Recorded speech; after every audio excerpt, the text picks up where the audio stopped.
야곱이 이제 베냐민을 자기 아들들과 함께 보내고 나서 그의 심정은 과연 어떠했겠습니까?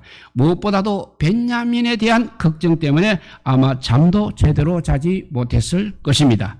애굽에서 무슨 일이 일어났는지 야곱은 전혀 알 수가 없었던 것입니다. 시간이 지나서 이제 드디어 아들들이 돌아왔습니다. 무엇보다도 그 중에서 베냐민이 돌아왔습니다. 시몬이 인질로 잡혔던 첫 번째 여행과는 달리 이번에는 모든 아들들이 다 돌아왔습니다. 야곱이 얼마나 기뻐했겠습니까? 짐을 정리하고 나서 야곱은 아들로부터 애굽에서 일어났던 놀라운 일들을 듣게 됩니다. 누가 이야기를 먼저 끝내는지는 모릅니다. 아주 조심스럽게 아마 아버지께 이야기를 했을 것입니다. 아마 이런 식으로 대화가 이루어졌을 것입니다. 아버님, 저 드릴 말씀이 있습니다. 하니까 그래 말해 보아라. 어떻게 말씀드려야 할지 저저하다가 그러니까 그냥 말해 보라니까 하니까 이것은 정말 믿기 힘든 말씀입니다. 요셉이 살아 있습니다. 라고 하니까 무엇이라고 했을 것입니다. 요셉이 살아 있고 요셉이 애굽 총리가 되었다는 말을 야곱은 처음에는 믿을 수가 없어서 거의 기절할 뻔했을 것입니다. 그러나 아들들이 요셉이 전달하라고 한 말을 다 전하고 또 바로가 보낸 수레를 보고서야 아들들 말이 사실이라는 것을 확신하게 되었습니다. 그제서야 기운이 솟아하여서 야곱은 이렇게 말을 했습니다. 조카도다. 내 아들 요셉이 지금까지 살아 있으니 내가 죽기 전에 가서 그를 보리라 했습니다. 야곱에게는 이제 더 바랄 것이 없을 정도로 기쁨과 소망으로 가득 찼습니다. 이것이 바로 46장의 배경이라 할 수 있겠습니다. 46장에서 야곱의 모든 가족이 이제 애굽으로 이사를 가는 장면을 보게 됩니다. 야곱은 요셉과 바로의 공식적인 초청을 받아서 애굽으로 이주를 하게 되는 것입니다. 단지 잠깐 방문하는 것이 아니라 아예 이주를 하는 것입니다. 야곱은 무슨 생각으로 이렇게 이주를 결심할 수 있었겠습니까? 단지 요셉이 보고 싶었기 때문입니까? 그렇다면 며칠이라든지 몇 달만 보고 다시 돌아오면 되는 것입니다. 요셉이 애굽의 총리가 되었으니까 그곳에서 정말 떵떵거리며 살기 위해서 갔겠습니까? 그렇지는 않을 것입니다. 왜냐하면 가나안 땅을 떠난다는 것은 바로 약속의 땅을 떠나는 것이기 때문에 그렇습니다. 요셉의 초청장을 받았을 때 야곱은 이주하는 것이 바로 하나님의 뜻이라고 생각을 하였던 것입니다. 그러나 가나안 땅을 자신들의 후손들에게 주기란 우리 하나님의 약속은 어떻게 되는 것입니까? 바로 여기에 대한 답을 제시하고 있습니다. 야곱은 오직 믿음으로 모든 소유를 이끌고 가나안 땅을 떠나 애굽으로 출발을 했습니다. 가는 도중에 이제 브엘세바에 도착을 하게 되었습니다. 브엘세바는 지역적으로 매우 중요한 장소입니다. 보통 이스라엘 경계를 우리는 단에서 브엘세바까지라고 그렇게 말을 합니다. 우리나라식으로 표현하면 백두에서 할라까지라는 말에 해당이 되는 것입니다. 브엘세바는 가나안 땅의 가장 남쪽에 해당하는 지역입니다. 물론 브엘세바 남쪽에도 땅은 있습니다. 그렇지만 사람이 살 수 없는 사막 지역일 뿐인 것입니다. 이 사막을 지나게 되면 이제 애굽으로 들어가게 되는 것입니다. 야곱은 이제 마지막으로 가나안 땅을 떠나기 직전 브엘세바에서 하나님께 단을 쌓았다고 했습니다. 브엘세바는 지리적뿐만 아니라 종교적으로도 매우 중대한 장소입니다. 성전이 건축된 예루살렘이 가장 중요한 성지이기는 하지만 족장 시대에는 브엘세바가 오히려 가장 중요한 성지라고 할 수 있었습니다. 이곳에서 아브라함과 야곱이 단을 쌓았기 때문입니다. 창세기 21장에 보면 아비멜렉과 아브라함 사이에 우물로 인하여 분쟁이 있었습니다. 이를 해결하기 위해서 서로 맹세하고 평화의 조약을 맺었습니다. 그래서 그곳 이름을 브엘세바, 즉 맹세의 우물이라고 그렇게 정하였습니다. 아브라함은 거기에서 에셀나무를 심고 영생하는 하나님을 불렀습니다. 나무는 그 장소가 성소라는 것을 표시하고 있는 것입니다. 그리고 부엘세바는 이삭에게도 역시 중요한 장소였습니다. 창세기 26장을 보게 되면 여호와 하나님이 이스라엘께 이삭에게 나타나시어 복을 주셨습니다. 이삭은 그곳에서 단을 쌓고 여호와의 이름을 불렀습니다. 거기 장막을 친 다음에 이삭의 종들이 우물을 팠습니다. 나무와 마찬가지로 물도 성소를 나타내는 중요한 표시가 되는 것입니다. 이것은 에덴 동산을 통해서 잘 알 수 있습니다. 에스겔서 47장에도 보게 되면 에스겔이 환상 중에 물이 성전 문 기방에서 흘러내려 큰 강을 이루고 마침내 바다로 들어가는 것을 보게 됩니다. 요한계시록에도 역시 생명수 강이 흘러 넘치는 것을 볼 수 있습니다. 부엘세바는 또 야곱에게도 낯선 것이 아니었습니다. 창세기 29장 10절에 보면 야곱이 형 에서를 피해 가나안 땅을 떠나 화란으로 갈 때 바로 그 출발점이 부엘세바였습니다. 그때 야곱의 나이가 약 70여 세로 추정이 되고 있습니다. 야곱이 애굽에 들어갈 때 나이가 130세이었으니 60년 정도의 차이가 있는 것입니다. 야곱은 하나님께 제사를 드리면서 60년 전 형 에서를 피해서 화란으로 도망갈 때의 일이 생각이 나지 않을 수 없었을 것입니다. 그때와는 달라진 점이 있다면 60년 전에는 화란으로 홀로 도주를 하는 것이었습니다. 이제는 애굽으로 온 가족이 함께 이주를 하는 것이었습니다. 야곱은 아마도 아브라함이 심었던 에셀 나무도 보았을 것입니다. 할아버지가 사용한 단이나 아니면 아버지가 사용한 단도 사용했을 것입니다. 1절에 보니까 야곱은 그 아비 이삭의 하나님께 희생을 드렸다고 했습니다. 만약 그런 단이 훼손이 되었다면 제단을 다시 만들어야 했습니다.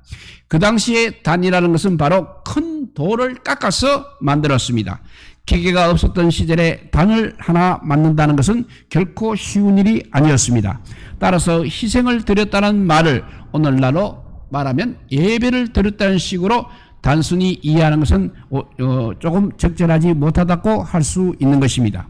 야곱이 이제 희생제사를 드리고 났을 때 하나님이 이상 중에 나타나셨습니다. 야곱에게 참으로 오래간만에 하나님께서 나타나셨다고 할 수 있는 것입니다. 창세기 35장에 베델에서 나타나시고 처음인 것입니다. 사실은 창세기에서 하나님의 마지막 출현이라고 볼 수 있습니다.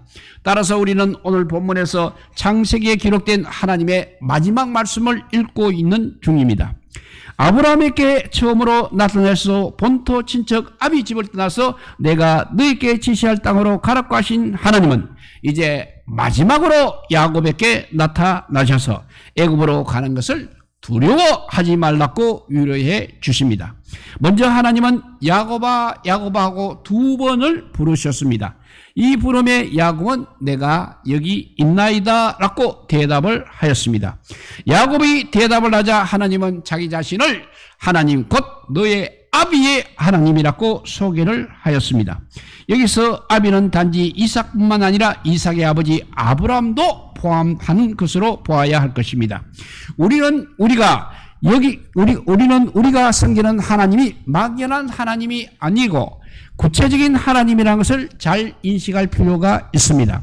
야곱이 섬겼던 하나님은 아브라함과 이삭의 하나님, 곧 그들과 언약을 맺으시고 복을 주신 하나님이셨습니다. 당연히 우리가 섬기는 하나님도 이스라엘이나 다른 종교들이 묻는 일반적인 그런 하나님이 아니라 우리의 죄를 짊어지고 해방시키신 예수 그리스도의 하나님, 곧 삼위일체 하나님이라는 것을 분명히 인식해야 하는 것입니다. 그 언약의 하나님은 야곱에게 애굽으로 내려가는 것을 두려워하지 말라고 하셨습니다. 이 말은 야곱에게 애굽으로 내려가는 것을 두려워했다는 것을 또 의미하기도 하는 것입니다. 그래도 아들이 총리인데 무엇이 두려운가 라고 말할 수는 있습니다. 야곱이 가장 두려웠던 것은 바로 가나안 땅을 떠나게 되면 하나님의 약속이 성취될 수 없을지도 모른다는 그 불안감이었습니다. 하나님께서 분명히 가나안 땅을 자기 후손에게 주신다고 약속하셨습니다. 그런데 이제 하나도 남기지 않고 그 땅을 떠나게 된다면 그 땅은 어떻게 다시 차지할 수 있겠습니까? 그런데 먼저 하나님은 애굽에서 야곱으로 하여금 큰 민족을 이루겠다고 말씀하십니다. 가나안 땅을 차지하기 위해서 먼저 야곱이 큰 민족을 이루어야 한다는 것입니다. 그런데 굳이 큰 민족이 가나안 땅에서 이루어질 필요는 없는 것입니다. 하지만 인간의 생각으로 보면 가나안 땅에서 큰 민족을 이룰 가능성이 높은 것입니다. 가나안 땅은 작은 여러 개의 부족 국가들이 모여 사는 곳입니다. 그렇지만 애굽은 정말 바로라는 절대적인 통치가 이루어지고 있는 곳이기 때문입니다. 그런 통치 밑에서 어떻게 큰 민족을 이룰 수가 있겠습니까? 하지만 우리 하나님은 그 일을 이루시겠다는 것입니다. 사실 이것은 이미 하나님께서 아브라함과 언약을 맺을 때 언급하신 내용인 것입니다. 창세기 15장 13절을 보게 되면 하나님은 아브라함과 언약식을 체결하면서 너는 정령이 알라. 너의 자손이 이방에서 객이 되어 그들을 섬기겠고 그들은 400년 동안 너의 자손을 괴롭게 하리니 그 섬기는 나라를 내가 징치할지며 그 후에 너희 자손이 큰 재물을 이끌고 나오리라 했습니다. 아브라함은 이 나라가 어떤 나라인 줄은 전혀 몰랐습니다. 하지만 이제 그 나라가 애굽이라는 것이 계시를 통해서 알려졌습니다. 이제 하나님 나라의 설립 계획이 보다 구체화된 것입니다. 이제 야곱은 이제 애굽이라는 거대한 제국에서 하나님 나라를 이루는 사명을 하나님으로부터 받았습니다. 정말 막중한 사명이라고 하지 않을 수 없을 것입니다. 이 일을 야곱 혼자 할 수 없는 일입니다. 이 일은 야곱 혼자 할 수 없는 일입니다. 그래서 우리 하나님께서 약속을 하십니다.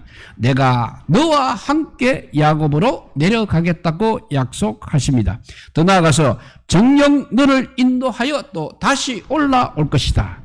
여기서 너는 야곱을 의미하지 않고 야곱을 통해서 이루어질 이스라엘 나라를 의미하고 있는 것입니다. 왜냐하면 바로 다음에 요셉이 그 손으로 너의 눈을 감기리라고 말씀하셨기 때문입니다. 이것은 야곱이 애굽에서 평안히 마지막 생을 마감할 것을 의미하고 있습니다. 두려움에 떨고 있었던 야곱에게 이것이 얼마나 큰 위로가 되었겠습니까?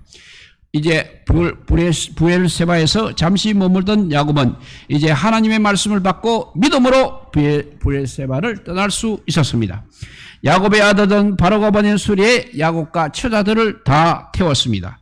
6절에서 7절은 야곱에게 속한 모든 것이 애굽으로 떠났다는 것을 설명하고 있습니다. 수많은 가축들이 따라갔습니다. 가나안 땅에서 얻은 모든 재물들도 따라갔습니다. 가나안 땅에서 얻은 모든 자녀들이 야곱을 따라갔습니다. 이와 같이 야곱이 그 아들들과 손자들과 딸들과 소녀들 곧 그 모든 민족을 데리고 애굽으로 갔더라 했습니다. 어떻게 보면 야곱은 이제 말년에 애굽에 올인하는 것이라고 할 수 있습니다. 잘못하면 반대로 모든 것을 이룰 수도 있다는 것입니다. 이 점에서 우리는 야곱이 에서를 만나기 직전에 취한 행동을 기억할 필요가 있습니다. 이 점에서 우리는 야곱이 에서를 만나기 직전에 취한 행동을 기억할 필요가 있다는 것입니다. 야곱은 그때 머리를 서서 자신의 재산을 여러 때로 나누었습니다. 자신은 홀로 야복강 나루에 남아서 생존을 염려하고 있었습니다. 야곱은 일부를 남겨두어 혹시 애굽에서 일이 잘못되면 남은 자녀들이 자신의 업을 잇도록 할 수도 있었을 것입니다. 그러나 야곱은 지금 그렇게 하지 않았습니다. 하나님의 약속을 너무나 분명하게 확신하였기 때문인 것입니다. 8절에서부터 우리는 또 하나의 긴 명단을 보게 됩니다. 이 명단은 우리로 하여금 지루하게 하기도 합니다. 아마 대부분의 성도들은 여기 나오는 이름에 별로 관심을 가지지 않을 것입니다. 더구나 이 이름들은 우리가 기억하기에도 너무나 생소한 이름들입니다. 그러나 성경 저자의 관심과 우리의 관심이 다르다는 점을 잘 인식할 필요가 있는 것입니다.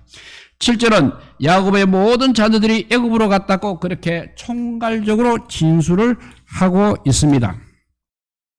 8절 이하는 그들이 구체적으로 누구인지를 그 이름을 일일이 언급하고 있습니다. 이것을 통해서 창세기 저자는 정말 야곱의 모든 자녀들이 애굽으로 갔다는 것을 강조하고 있는 것입니다. 27절은 명단에 대한 내용을 다음과 같이 요약을 하고 있습니다. 야곱의 집사람으로 애굽에 이른 자의 도합이 70명이었더라 했습니다. 70은 7 곱하기 열을 나타냅니다. 창세기에서 중요한 숫자인 것입니다. 많고 충만하다는 뜻을 내포하고 있는 것입니다.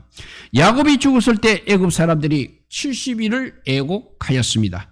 창세기 10장에 보면 노아와 그의 가족들의 숫자가 또 70이었습니다. 참고로 요셉이 가나안 땅에 있었던 기간이 17년이고 야곱이 앞으로 가나안 땅에 살 기간 역시 17년인 것입니다. 이제 말씀을 한번 정리해 봅니다. 애굽으로 가기를 두려워하는 야곱에게 하나님께서 내가 너와 함께 가겠다. 그리고 너를 다시 데리고 오겠다라고 약속을 하셨습니다. 이 임마누엘의 약속이야말로 모든 성도들에게 위로와 확신을 주는 말씀입니다. 그러나 많은 사람들이 이 약속을 잘못 이해하고 있습니다. 어떤 경우에는 무슨 짓을 해도 하나님은 우리와 함께 하신다는 식으로 그렇게 엉뚱하게 이해하는 사람도 있습니다. 또 반대로 하나님은 어디에나 계셔라는 식으로 이해하는 사람도 있는 것입니다.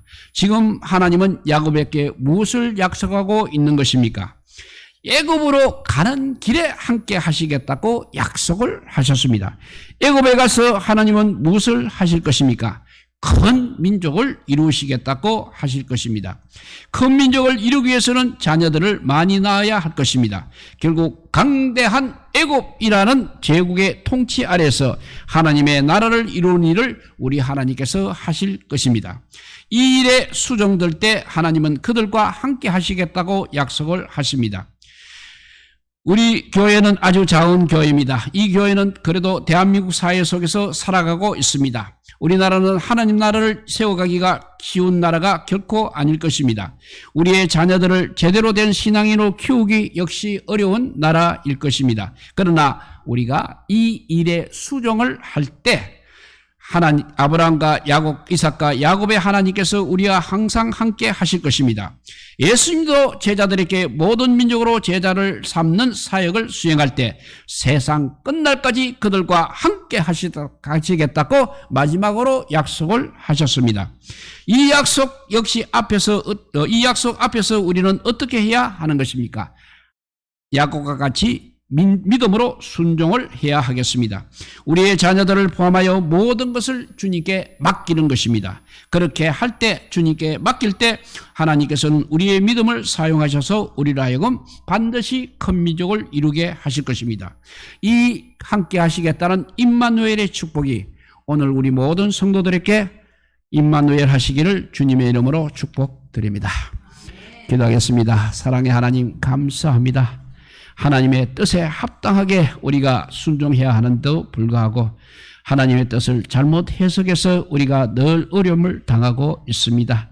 오늘날도 역시 마찬가지고 야곱의 시대에도 마찬가지로 실수를 많이 범했지만 그래도 주님께서 마지막으로 하신 말씀 너희와 함께 하시고 큰 민족을 이루겠다는 약속이 결국 이루어진 것을 우리가 알게 됩니다. 우리 모두도 오늘날도 마찬가지입니다. 우리들이 지금은 여러 가지로 부족하고 힘들지만 하나님과 약속의 아버지의 관계를 맺을 때 하나님께서 함께 하실 때 우리는 반드시 큰 민족이 되고 하나님 나라 백성이 될 것입니다. 그러한 아버지의 역사가 일어날 수 있도록 우리 주님 앞에 늘 무릎 꿇는 저희들 되게 하여 주시고 기도하며 찬송할 때마다 하나님이 주시는 축복이 풍성하게 내려지는 믿음의 아버지와 식구들이 다 되게 하여 주시기를 간절히 빌고 원하올 때 우리 구주 예수 그리스도 이름으로 기도드리옵나이다. 아멘.